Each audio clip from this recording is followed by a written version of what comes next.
Hi friends, welcome back to my channel. Pallavi വിപിന് വേണ്ടി ഒരു കത്ത് എഴുതിയിരുന്നു. എന്നാൽ അത് കണ്ടത് ഗാർഗിയാണ്. ഇപ്പോൾ ഗാർഗിയുടെ മുന്നിൽ പിടിച്ചു നിൽക്കാനായി ഒരു നാടകം കളിക്കുകയാണ് പല്ലവി. ചേച്ചി കാണാൻ വേണ്ടി തന്നെയാണ്, ചേച്ചിയുടെ മുന്നിലായി തന്നെ ഞാൻ അതിട്ടത്. അല്ലെങ്കിൽ തന്നെ ചേച്ചിയുടെ ഭർത്താവിന്റെ അനിയനെ പ്രേമിക്കുക എന്ന് വെച്ചാൽ അതൊരു മോശമായ ഏർപ്പാടല്ലേ. എന്നാൽ അതൊക്കെ കണ്ടിട്ട് ഗാർഗി പറയുന്നു, മതി മതി നിർത്ത്, എന്തായാലും നിന്റെ ഷോ ഒന്നും എന്നോട് വേണ്ട. നീ പറഞ്ഞത് മുഴുവനും ഞാൻ വിശ്വസിച്ചിട്ടില്ല. ഒന്ന് നീ ഓർത്തോ, ഇന്നു മുതൽ നിന്റെ പിറകെ എന്റെ കണ്ണ് എപ്പോഴും ഉണ്ടായിരിക്കും, അത് നീ ഓർത്തോ. അത്രയും പറഞ്ഞ് ഗാർഗി അവിടെ നിന്ന് പോയി. എന്നാൽ ചെറിയ സംശയത്തോടെ പല്ലവി നോക്കുകയാണ് ഗാർഗി. ഗാർഗി പോയതിനു ശേഷം പല്ലവി വിചാരിക്കുന്നു, ഷോ വല്ലാത്ത അബദ്ധമായി പോയല്ലോ, പണിപ്പാളി. അപ്പോ ഇനി ഗാർഗി ചേച്ചി നമ്മുടെ പിന്നാലെ തന്നെ ഉണ്ടാകും. സൂക്ഷിച്ചും കണ്ണ് കൈകാര്യം ചെയ്തില്ലെങ്കിൽ പെട്ടെന്ന് തന്നെ പണി കിട്ടും. പിന്നീട് കാണിക്കുന്നത് വിശാലും പാർവതിയും കാട്ടിൽ നിന്നും തിരികെ വീട്ടിലേക്ക് വന്നുകൊണ്ടിരിക്കുന്നു. ഡ്രൈവിംഗിലാണവർ. ആ സമയം ഇതുപോലെ ജാസ്മിനും അവർക്ക് പിന്നാലെ തന്നെ വന്നുകൊണ്ടിരിക്കുന്നുണ്ട്. വിശാൽ പാർവതിയോട് പറയുന്നു, പാർവതി നീ ആളൊരു പുലിയാണല്ലോ.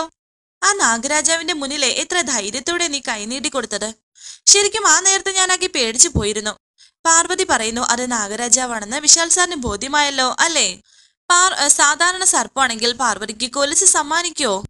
അത് നാഗരാജാവ് തന്നെയാണെന്ന് എനിക്ക് വിശ്വാസമായി. പാർവതി പറയുന്നു, വിശാൽ സാറിന് വിശ്വാസമായില്ലേ? എനിക്ക് അത് കേട്ടപ്പോൾ തന്നെ സന്തോഷമായി. അല്ല, നാഗരാജാവ് ഉപദ്രവിക്കില്ല എന്ന് കരുതിയിട്ടാണോ പാർവതി കൈനീട്ടി കൊടുത്തത് എന്ന് വിശാൽ പറഞ്ഞപ്പോൾ, ഒരിക്കലുമില്ല, നാഗരാജാവ് കോപിക്കുമെന്ന് തന്നെയാണ് ഞാൻ വിചാരിച്ചത്. പക്ഷേ സർപ്പശാപം വാങ്ങിയെടുത്താൽ അത് മരണത്തെക്കാൾ ഭയാനകമാണ്. അതുകൊണ്ട് തന്നെ പാപപരിഹാരം ചെയ്യണമെന്ന് ഞാൻ വാശി പിടിച്ചത്, അവിടെ തന്നെ നിന്നതും. പക്ഷേ എന്തോ ഭാഗ്യം, നാഗരാജാവ് നമ്മളോട് ക്ഷമിച്ചു. വിശാൽ പറയുന്നു, അത്ഭുതം തന്നെയാണ്. ഇത്തരം കാര്യങ്ങളിൽ ഒന്നും എനിക്ക് വിശ്വാസമില്ലായിരുന്നു. പക്ഷേ എന്റെ ജീവിതശൈലി ആകെ മാറി തുടങ്ങിയിരിക്കുന്നു. പാർവതി, ഞാനൊരു കാര്യം ചോദിക്കട്ടെ. പകല് ധൈര്യത്തോടെ നാഗരാജാവിന്റെ മുന്നിൽ കൈനീട്ടിയ പാർവതിക്ക് രാത്രി എന്ത് സംഭവിച്ചു? പകല് കണ്ട ധൈര്യം അപ്പോ കണ്ടില്ലല്ലോ, എന്താ ഇരുട്ട് പേടിയാണോ? അരകേട്ട് പാർവതി പറയുന്നു, പക്ഷേ അപ്പോ എനിക്ക് പേടി എന്നെ കുറിച്ചായിരുന്നില്ല, വിശാൽ സാറിനെ കുറിച്ചായിരുന്നു. കറണ്ട് പോയ സമയത്ത് വിശാൽ സാറിന് എന്തെങ്കിലും അപകടം പറ്റിയാലോ എന്നായിരുന്നു എന്റെ പേടി. എന്ത് അപകടം എന്ന് വിശാൽ ചോദിച്ചപ്പോൾ ആ അഘോരി പറഞ്ഞ കാര്യം പാർവതി ആലോചിക്കുന്നു.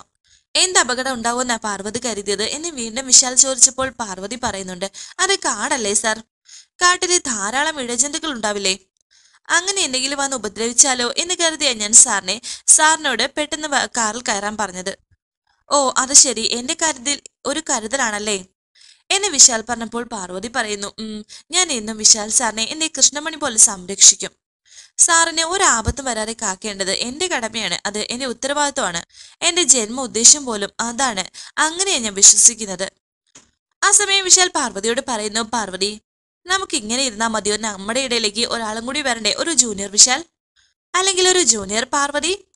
അത് കേട്ട് നാണത്തോടെ പാർവതി ചിരിക്കുന്നു. ഇത് കേട്ടപ്പോ നാണം വരുന്നോ? പറയ്.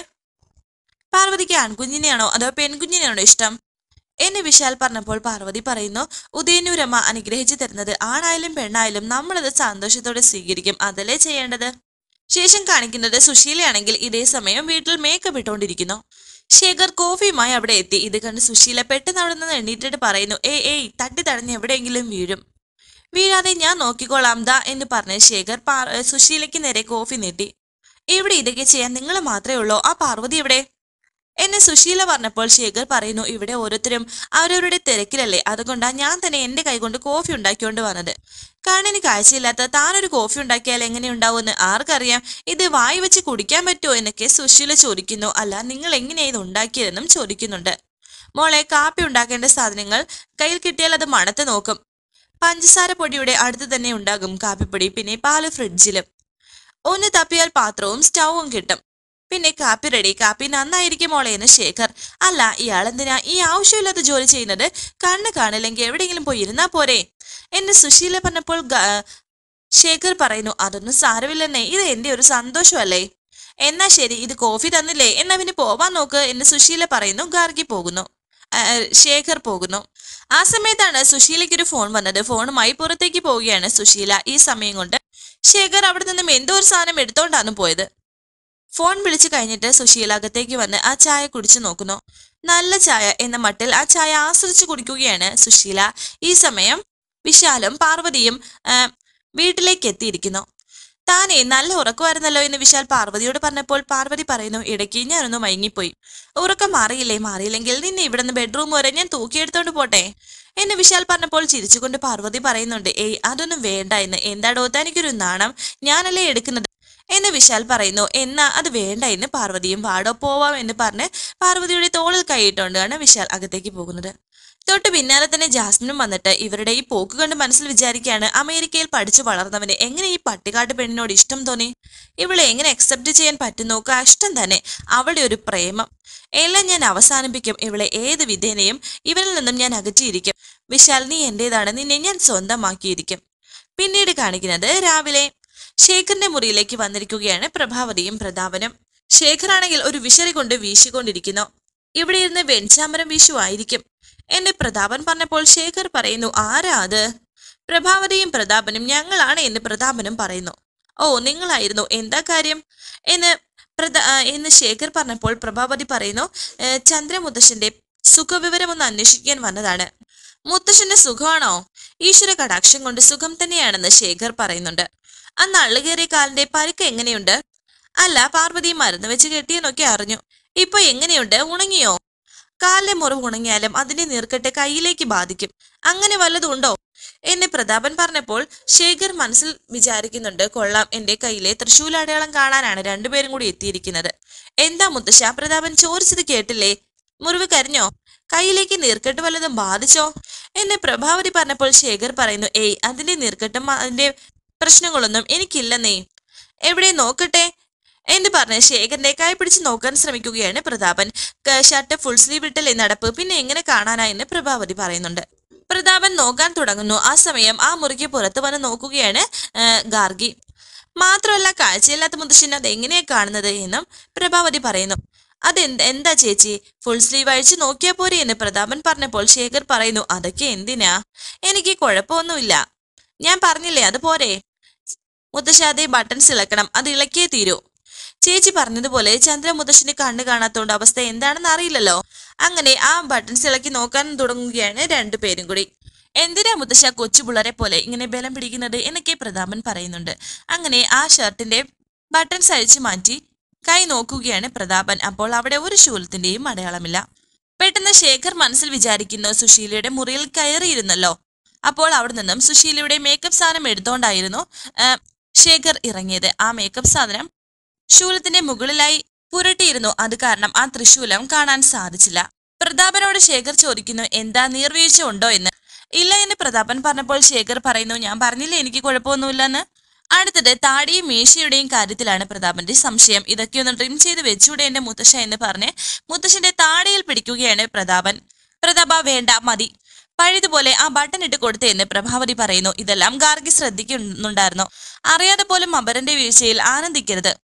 വീഴാതിരിക്കാനോ ഉറപ്പ് നമ്മുടെ പാദത്തിനോ ജീവിതത്തിനോ ഇല്ല. അത് രണ്ടുപേരും ഓർമ്മിക്കുന്നത് നന്നായിരിക്കും എന്ന് ശേഖർ പറഞ്ഞപ്പോൾ പ്രതാപൻ പറയുന്നു, ഓ, സാരോപദേശത്തിന് നന്ദി. അങ്ങയുടെ ഉപദേശം ശിരസാ വഹിച്ച് ഞങ്ങൾ അങ്ങോട്ട് പോവുക എന്ന് പറഞ്ഞ് പ്രതാപനും പ്രഭാവതിയും പോകുന്നുണ്ട്. ഗാർഗി പെട്ടെന്ന് അവിടെ മറഞ്ഞു നിൽക്കുന്നു. പറഞ്ഞത് വെറുതെ ആയല്ലോ, നീ ഇത്ര ഓവർ ആക്കണ്ടായിരുന്നു എന്ന് പറഞ്ഞ് പ്രഭാവതിയും പ്രതാപനും പോയി. സംശയത്തോടെ നിൽക്കുകയാണ് ഗാർഗി. അവര് പോയതിനു ശേഷം ഗാർഗി അകത്തേക്ക് വരുന്നു. ശേഖർ വീണ്ടും വീശക്കം തുടങ്ങി.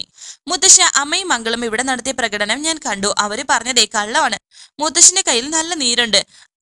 പാർവതി എന്നോട് അതിനെക്കുറിച്ച് സൂചിപ്പിച്ചിരുന്നു. ഒരു തൈലം പുരട്ടി കൊടുക്കണമെന്ന് പറഞ്ഞിട്ടുണ്ടായിരുന്നു. പാർവതി ഉണ്ടായിരുന്നെങ്കിൽ അവൾ ഇതൊക്കെ ചെയ്തേനെ. ഇപ്പൊ അവൾ ഇവിടെ ഇല്ലല്ലോ, അതുകൊണ്ടാണ് ഞാൻ വന്നത്. അതൊന്നും പറഞ്ഞാൽ പറ്റില്ല. തൈലം കൊണ്ട് പുരട്ടണം, അതിന് മുമ്പായിട്ട് വെള്ളം കൊണ്ട് തുടയ്ക്കണം. ദേ ഈ ബട്ടൺ ഒന്ന് അയച്ചേ എന്നൊക്കെ ഗാർഗി പറയുന്നുണ്ട്. ടെൻഷനോടെ ഇരിക്കുകയാണ് ശേഖർ. എവിടെ നോക്കട്ടെ എന്ന് പറഞ്ഞ് ബട്ടൺ അങ്ങോട്ട് മാറ്റിയിട്ട് ആ കൈ നോക്കുകയാണ് ഗാർഗി. കുറച്ച് വെള്ളം കൊണ്ട് അത് തുടച്ചു മാറ്റിയപ്പോൾ ആ ശൂലം ഗാർഗി കാണുന്നു. ഇതെന്താ ഈ തൃശൂല മുദ്ര? ഇതെന്തിനാ മുത്തശ്ശൻ മറച്ചു വെച്ചിരിക്കുന്നത് എന്നൊക്കെ ഗാർഗി ചോദിച്ചപ്പോൾ മറുപടി ഇല്ലാണ്ട് അവിടെ നിന്ന് എണീറ്റ് നിൽക്കുകയാണ് ശേഖർ. ഈ മുദ്ര കാണാതിരിക്കാൻ വേണ്ടിയാണ് മുത്തശ്ശൻ ഫുൾ സ്ലീവ് ഷർട്ട് ഇട്ടുകൊണ്ട് നടക്കുന്നത്. എന്തിനാ ഇങ്ങനെ ഒരു കള്ളത്തരം? പറയും മുത്തശ്ശ, എന്താ ഇതൊക്കെ? പറയാനാ പറഞ്ഞത്, ഇല്ലെങ്കിൽ ഞാൻ ഇതിവിടെ എല്ലാവരോടും പറയുമെന്ന് ഗാർഗി. അരുത് മോൾ ഇപ്പോ ഇവിടെ കണ്ടത് ആരോടും പറയരുത്. ഇതിന് പിന്നിലൊരു വലിയ കഥയുണ്ട്. സമയമാകുമ്പോൾ ഞാനത് മോളോട് പറയും. ഞാൻ വാക്ക് മാറില്ല. അതുവരെ ഇത് മോളുടെ മനസ്സിൽ തന്നെ ഇരിക്കണം. മോള് പേടിക്കണ്ട. ഞാനൊരു കള്ളനോ കൊള്ളക്കാരനോ കൊലപാതകയോ അല്ല, സാധുവാണ്. മോൾക്ക് എന്നെ വിശ്വസിക്കണം. മോളെന്താ ഒന്നും മിണ്ടാത്തത്? മോൾ എന്നോടൊപ്പം നിൽക്കില്ലേ എന്നൊക്കെ ശേഖർ പറഞ്ഞപ്പോൾ ഒരു നിമിഷം ആലോചിച്ചതിന് ശേഷം ഗാർഗി പറയുന്നു, ശരി, ഞാൻ മുത്തശ്ശൻ പറഞ്ഞത് വിശ്വസിക്കാം. ഇതൊക്കെ രഹസ്യമായിട്ട് തന്നെ വിശ്വസിക്കാം. ഇത് ഞാൻ ആരോടും പറയില്ല. പക്ഷേ എന്റെ അമ്മായിയമ്മ, ആ പ്രഭാവതിയമ്മയെ നിങ്ങൾ സൂക്ഷിക്കണം. അവരൊരു നിസ്സാരക്കാരിയല്ല. ആരുടെയെങ്കിലും പേരിൽ എന്തെങ്കിലും ഒരു സംശയം തോന്നിയാൽ അവരത് വെറുതെ വിടില്ല. അത് ഓർമ്മ വേണം. അത്രയും പറഞ്ഞ് ഗാർഗി പോയപ്പോൾ ശേഖർ അതിനെപ്പറ്റി ആലോചിക്കുന്നു. ശേഷം കാണിക്കുന്നത് പാർവതി ആ നാഗരാജാവ് കൊടുത്ത ഗിഫ്റ്റിനെ കുറിച്ച് ആലോചിക്കുന്നു. എന്നിട്ട് അത് കയ്യിൽ എടുത്ത് നോക്കുകയും പിന്നീടും അത് സാരിത്തുമ്പിൽ കെട്ടിയിടുകയും ചെയ്യുന്നുണ്ട്. സുശീല അവിടേക്ക് വന്ന് പാർവതി, നിങ്ങളുടെ ഔട്ടിംഗ് എങ്ങനെയുണ്ടായിരുന്നു എന്ന് ചോദിക്കുന്നുണ്ട്. നല്ലതായിരുന്നു എന്ന് പാർവതി. എവിടേക്കാ പോയത് എന്ന് സുശീല ചോദിച്ചപ്പോൾ കുറച്ച് ദൂരെയുള്ള സ്ഥലത്താ പോയതെന്ന് പാർവതി. നിങ്ങൾ അവിടെ എല്ലാം ചുറ്റി കണ്ടായിരുന്നോ എന്ന് ഇംഗ്ലീഷിൽ ചോദിക്കുകയാണ് സുശീല. എന്നാൽ പാർവതിക്ക് അത് മനസ്സിലാവുന്നില്ല.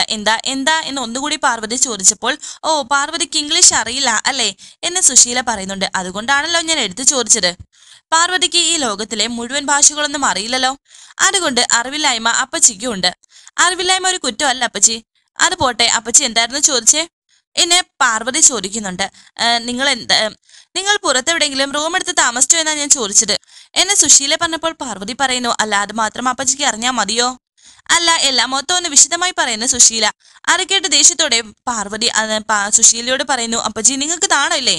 കുടുംബത്തിൽ പിറന്നവർക്ക് യോജിച്ചതാണോ ഈ കുത്തിക്കിഴഞ്ഞുള്ള അന്വേഷണമൊക്കെ?